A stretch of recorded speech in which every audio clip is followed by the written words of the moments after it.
Hello,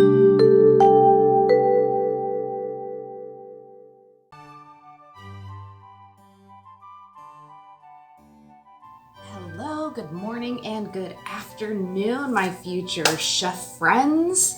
Today is March the 10th, and we are celebrating National Blueberry Popover Day.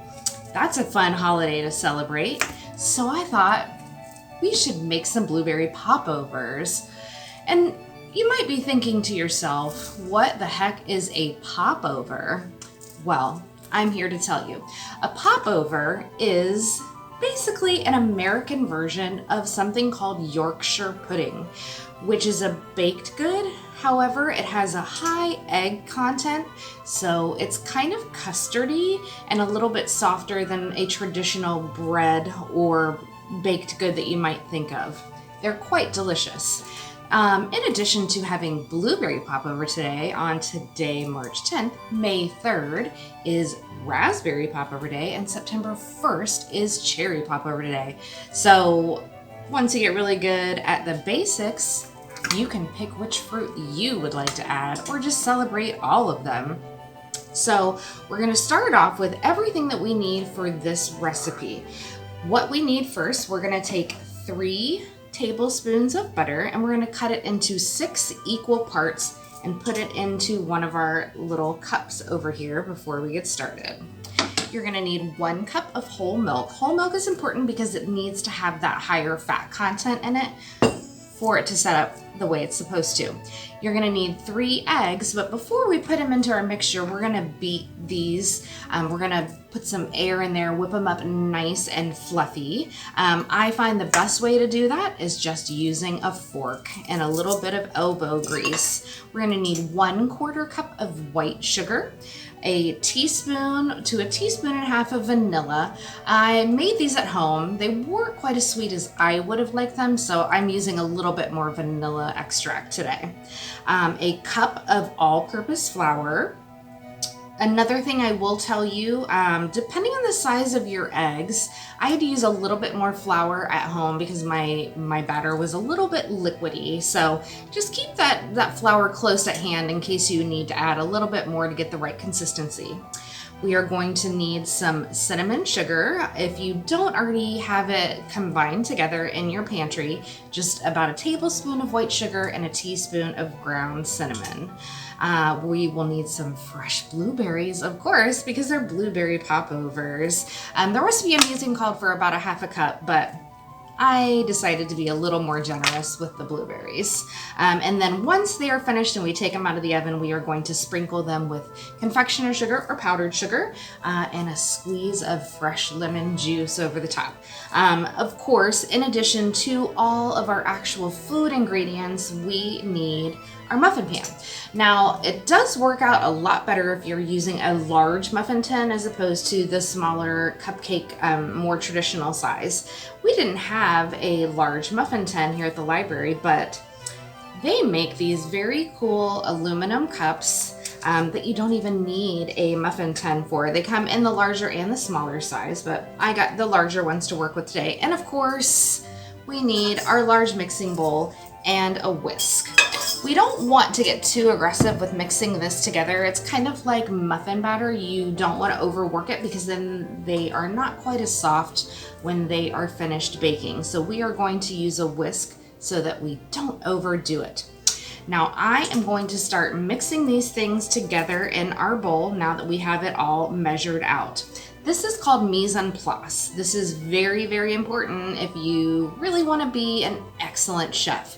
What you want to do is measure out all the ingredients that you need for any given recipe and make sure you have them right in front of you. Sometimes when you have a recipe, you need to add something very quickly and you won't have time in between doing one thing before adding the next ingredient. So it's also very handy to make sure you have everything that you need and you don't have to stop halfway through to run back out to the grocery store and buy the thing that you forgot. So our mise en place is finished. It looks lovely, and I'll be back in just a moment to show you how to put all of these delicious things together.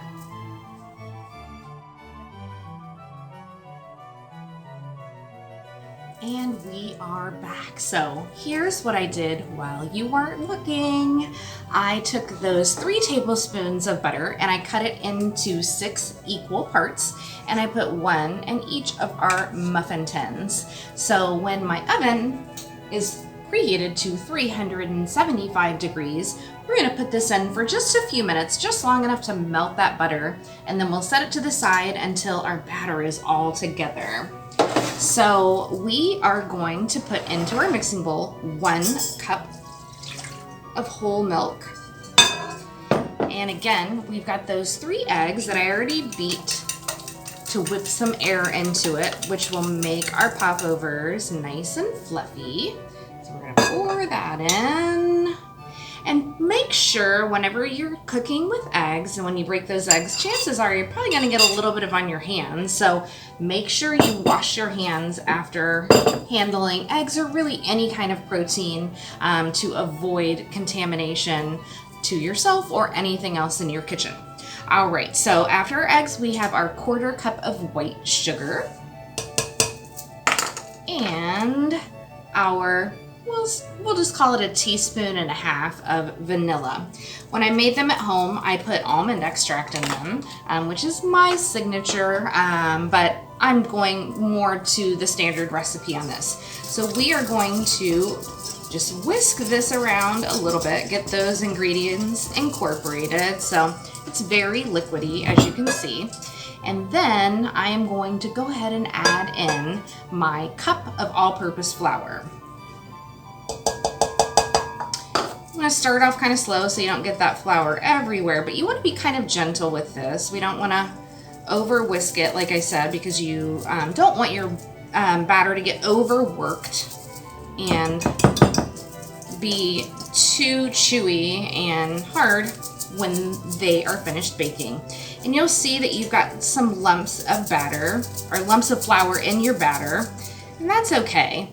If you've ever made muffins before, you know you want to have a little bit of that. So we're just gonna gently whisk, and it's pretty thick. When I made it at home, I think my eggs were maybe just slightly bigger than the ones that I used today, so it was very liquidy and I had to add a little bit more. But this is looking really nice. So you can see in here that it's thickening up with the flour, and we're just gonna mix it until we can see that all of the eggs and everything else is incorporated as close as we can get it together without overworking it. All right. So that is ready to go. And I'm just gonna sit this to the side until we have had the chance to pop our muffin tins into the oven to melt that butter that is in there already. And it looks like I'm 1 degree away from 375. I bet it's gonna beep at me in just one second. I was right. Okay, so I'm gonna put these in, melt that butter, and when we come back, you'll see how I put all of this magic together for you.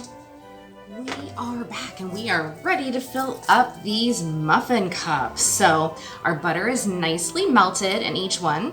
And as you can see, I've transferred my batter over from that big bowl that's a little bit hard to work with to a measuring cup because it's got a nice pour spout on it and it will be a lot less messy to fill these cups up. So what we're gonna do is just equally pour our batter into these cups, about 2/3 of the way full. Very similar to when you make muffins or cupcakes. You don't want to fill it up too full because then they won't have any room to rise or they will get really excited. And when we pull these out of the oven, you are going to see exactly why they are called popovers, because they indeed do pop up quite a bit. It's really kind of fun. When I made them at home, I used smaller muffin tins and they popped up and out of their little homes. It was kind of funny looking. So you'll get to see exactly why they are called popovers. All right, so we've got our batter equally distributed into our 6 cups. here's the fun part. We're gonna take our blueberries and just sprinkle them right on top. There's no right or wrong way to do this, but again, we're just gonna balance out the amount. Again, the recipe did call for a half a cup total, and I definitely have more than a half a cup here, but I really like blueberries, and they have a nice little tart flavor to them without adding a ton of sweetness. This isn't an overly sweet recipe, and depending on the kind of butter you use, I did use salted butter, which if you were going to make popovers with maybe a more savory filling in it besides blueberries, you could definitely do onions or mushrooms or any other kind of vegetable that you like. All right, so we've got our blueberries in there. And now I'm gonna take the cinnamon sugar that we made and we're gonna just sprinkle that on top. And again, if you want a little more sweetness, you could add more sugar than cinnamon, or if you are not a fan of cinnamon, some people are, you could just do sugar and forego the cinnamon part. All right. We are sprinkled up and ready to go. So here's what we're gonna do. We're gonna put this back in our oven that is currently at 375 degrees. We're gonna set our timer for 5 minutes. After 5 minutes, we are going to reduce that temperature to 350. We just want that initial pop of heat, and then we want to slow it down and taper that off so they don't get burnt and get too browned on the edges. So at that point, when we change it to 350, we're going to bake them for about 25 minutes. Just keep your eye on them. Check them at the 25-minute mark. If they look like they could be a little more brown, you could leave them in for a few minutes longer. Everyone's oven is just slightly different from the next, so it will kind of require a little bit of decision making on your part to see whether you think they're finished or not. So I'm gonna put these in the oven at 375 for 5 minutes and then turn it down. And when they're finished, we're gonna come back and I'm gonna show you how to sprinkle some powdered sugar and squeeze a lemon right on top. We'll be back. We are back and our timer is just about to go off in just about 15 seconds. So when that does, I'm gonna turn my oven lights on and take a peek to see if my popovers are finished popping over.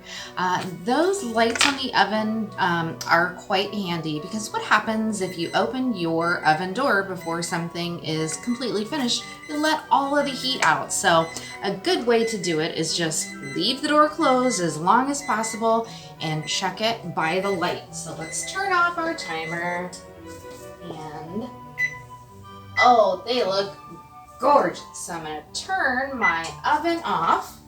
And of course, I've got my oven mitts. And definitely you might want the help of a grown-up with this part, just because ovens can be really hot and it might be a little bit scary. And until you learn the perfect technique for picking up hot dishes, make sure you have help from a big person. Here we go. Oh my goodness, you guys, they smell so good and they look so pretty. Oh, wow. Look how gorgeous those are. All right. Close that up. And of course, make sure you turned your oven off.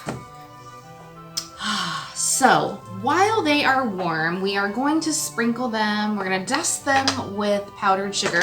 And we're also going to squeeze some lemon juice on it. So I'm going to get my lemon ready to squeeze. So the trick to make sure you get the most amount of juice out of your lemons or limes, really any kind of citrus that you want to juice, put it on your countertop, press down and roll it fairly hard because you want to loosen that pulp up on the inside so it is willing and ready to give up all the juice that it can. So, and you'll feel it getting softer as you do that. So then you're going to put it on your cutting board and just cut it right in half. Make sure you don't have a lot of seeds right on the top because Nobody wants to eat a lemon seed when they're trying to enjoy their delicious popover, or anything really for that matter. So I'm gonna take my tiny little spoon and I'm just gonna sprinkle this powdered sugar over the top. And doing this while it's still warm kind of creates almost a glaze on the top. And again, if you don't want them to be super sweet, you can go lighter on the powdered sugar. If you like it a little bit sweeter, you can add more, just to whatever your preference is. Oh, that looks so pretty. All right. So now I'm gonna take our lemon. Be sure that you don't squirt anybody in the eye with it, because that really hurts. Another thing to be cautious of when you're squeezing citrus, particularly lemon, is it can take color out of things. So if you're wearing your favorite shirt, you wanna make sure that you squeeze the lemon away from you so you don't ruin your awesome t-shirt. Okay, so we're just gonna squeeze up kind of high, so we have a little more control over exactly where we want that juice to go. And again, the more lemony you like it, the more you want to squeeze, but don't overdo it because you don't want to add too much moisture so they get kind of mushy. All right, so we're gonna let these cool off just a little bit. They are a little warm to handle right at the moment, but you do want to serve them optimally while they are still warm. However, trust me when I tell you, they are just as delicious the very next day, if they survive that long. I hope that you've enjoyed this recipe. This is a really fun one. I hope that you make it and everyone in your family totally enjoys their blueberry popovers, or whatever kind of fruit you might like best. So we will see you next time on Fresh for Kids. Bye.